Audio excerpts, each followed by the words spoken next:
Hello. আমাদের এক বান্ধবীর জন্মদিন ছিল, তো তার জন্য আমরা কিছু রান্না করেছিলাম।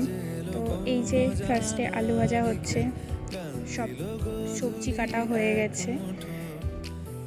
এই যে আলু ভাজা, কুঁদরি ভাজা, আরও অনেক ভাজা হয়েছে, 5 রকমের। এই যে চিকেন ম্যারিনেট হচ্ছে,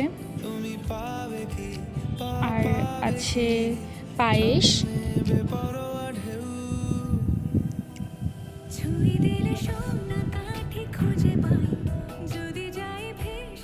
পায়েস প্রায় হয়ে গেছে। এই যে চিকেন, বেগুন ভাজা, আলু ভাজা, কুঁদরি ভাজা, এই যে ভাত সাজানো হচ্ছিল ওর জন্য, পায়েস, স্যালাড আছে। এই যে ওর থালা সাজানো কমপ্লিট। পাঁপড়, আম, পায়েস, মিষ্টি, দই, এই যেখানে 5 রকমের ভাজা আছে। ওর সাথে আমাদেরও থালা সাজানো হয়ে গেছে। আর এই যে ওর বসার জায়গা।